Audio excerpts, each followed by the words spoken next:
innumerable blessings He gave us, and we always send our praise and our peace and blessings upon Prophet Muhammad sallallahu alaihi wasallam until the end of time. I want to thank all of you for joining us here tonight. I appreciate the response on short notice. I know that it wasn't as well marketed as it could have been, but alhamdulillah, I'm really, really touched and honored by the amount of people that are coming here tonight to attend one of IAMC's amazing programs entitled Football, Apple Pie, and Islam. Now, no joke, seriously, when I was speaking to people, inviting them to this event, everyone was asking like the same question, like, what's the deal? Are we gonna like play football and eat pie and then like pray? Like, what's gonna happen? And the title actually is more poetic than you think.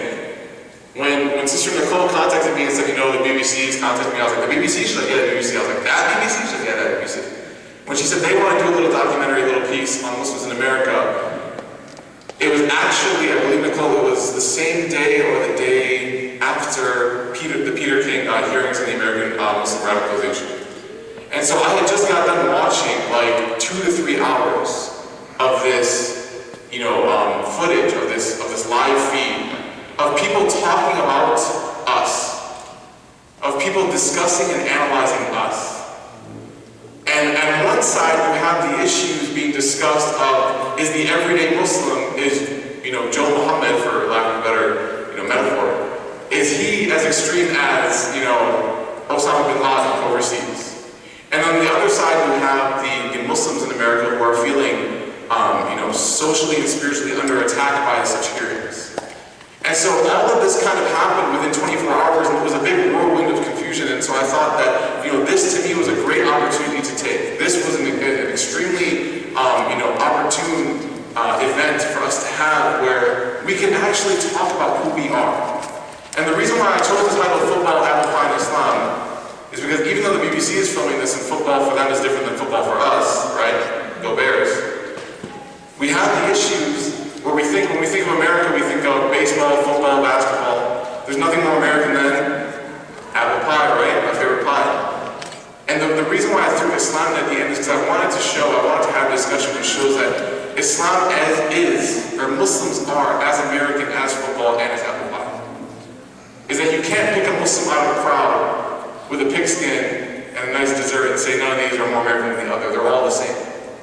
And to illustrate this point, I have a couple stories, and the way that this is going to work, I'm going to tell a couple stories, and then Sheikh Nasser is going to, Sister Nicole is going to kind of discuss a couple of ideas, and then Sheikh Nasser is going to wrap it up for us. And then we're going to have an amazing youth panel of actual young Muslims in America who are growing up with their experiences and struggles and successes. But the stories that I want to tell are 2 stories, and they illustrate 2 points. The first of which is of my previous couple years in my youth when I used to work at the Apple store. Okay, so no more discounts, right? Awesome Muslims, discount please? iPod? No. So I used to work at the Apple store, and we had a manager there. His name was Tommy Baldwin. And I used to work there with another good friend of mine. His name is Muiz Bawani, another Muslim friend. And they had this policy at the Apple store that you cannot take off any sort of working hours, any sort of working time. You cannot take it off for religious obligations. So the people who really wanted to go to church, they couldn't go and say, I need Sunday mornings off so I can go to church. Or the Jewish people who wanted to attend the synagogue, they couldn't say, I need Saturdays off so I can go to my synagogue, and the same with the Muslims. And now, people who get hired in establishments like this, or Muslims who get hired, one of the first things that they do when they find out that these are the policies is they go to CARE, right? They go to CARE right away. I need to hire my lawyer. You want me to pray to God? You'll be hearing from my lawyer, right? And it's like some Palestinian American lawyer who comes and all of a sudden it's all over the news. Muslim can't pray, Apple is against Islam, and you know, the whole 9 yards.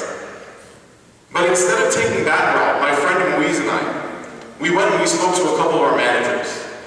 And we explained to them the situation. Now, keep in mind, these are the same people that if any sort of maybe extremist or radical Muslim saw these people, they would maybe think of them as, oh, they're the white devil, right? The American evil. This guy was a typical American guy. In fact, he was atheist. He doesn't even believe in God. We had a lot of discussions about it. He says, I don't really believe in God. And I told him, I said, Tommy, when we were talking to him, I said, it's a huge obligation for us to pray on Fridays, you know? Like, we can pray in the storage room, We can pray, in the back hallway. We can put our faces down on the ground anywhere. But on Friday, it's like a big deal for us to go and pray in our community. And trust me, we used to pray in the back hallways all the time. I would have my face on the floor in sajda, and someone would come and be like, "Hey Abdel, what you looking for?" And I'm like, how am I looking for anything when my face is flush against the floor? Right? Or I'd be like bent over and record. They're like, "Are you okay, man? You put your back out?" I'm like, no, I'm just praying. I can't talk back, obviously, right? So they were really used to us praying. They knew how practicing we were, how observant we were of the faith. And so they knew the seriousness of our request, of our proposal. But what he said back to me later to respond to the proposal was one of the most touching things that I've ever heard to this day from any Muslim or non-Muslim.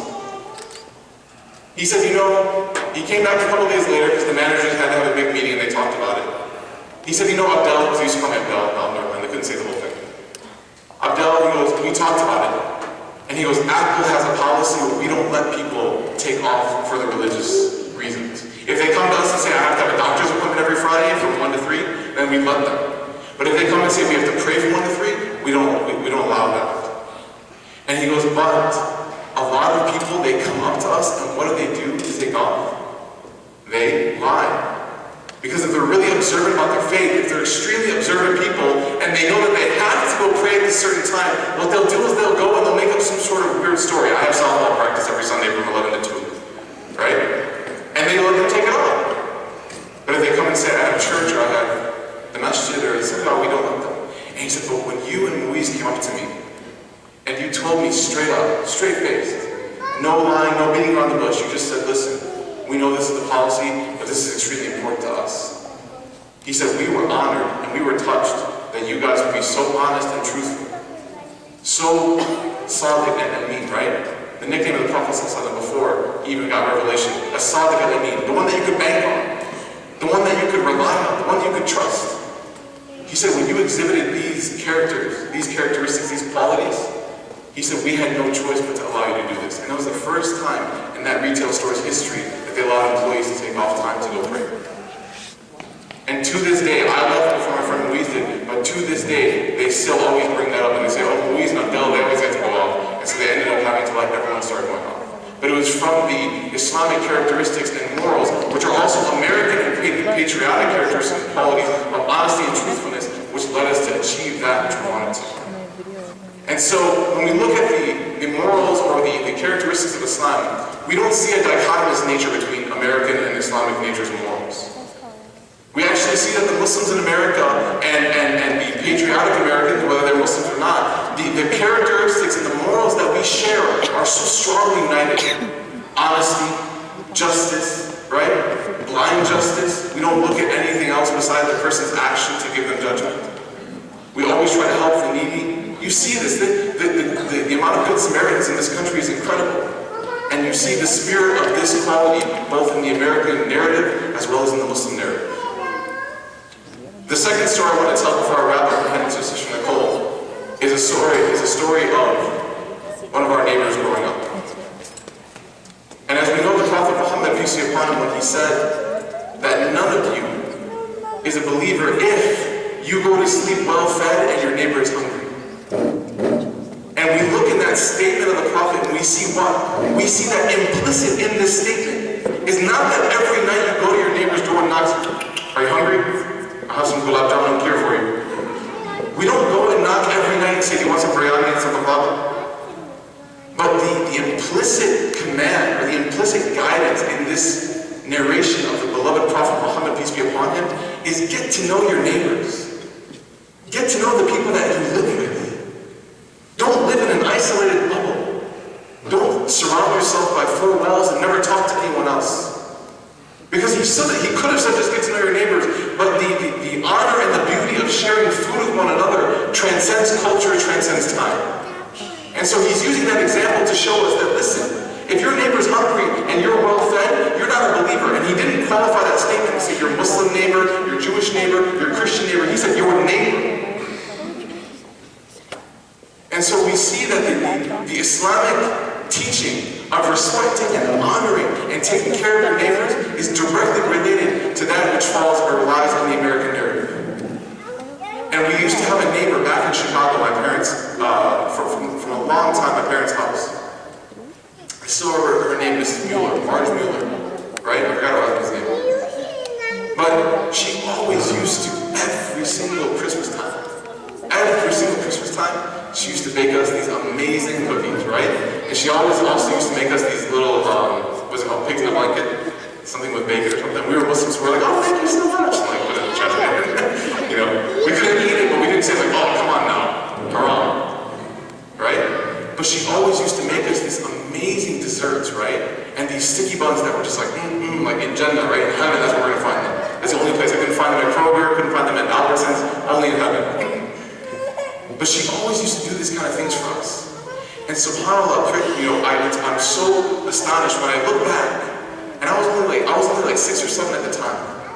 But when I look back and I elaborate and I start to ponder upon this teaching of the Prophet Muhammad of taking care of your neighbors as if you would take care of your own family, I see that this American woman, this woman who was as American as apple pie, she followed this teaching to a T.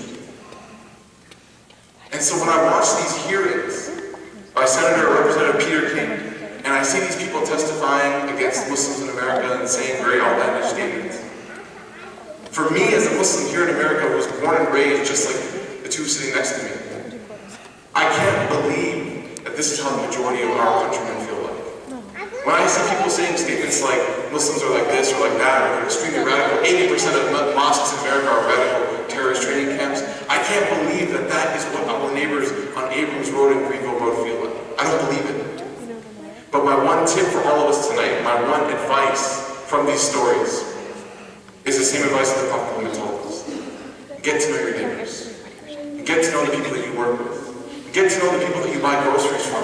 When you go to the grocery store and buy something, ask the person, how's your day going? You know, when you cover your hair and you have a big beard and you're wearing the thobe, and they see you and you're buying Cocoa Krispies, they're like, why does this terrorist want Cocoa Krispies? But if you ask them, how's your day going? Is everything cool? How's life? What's your name?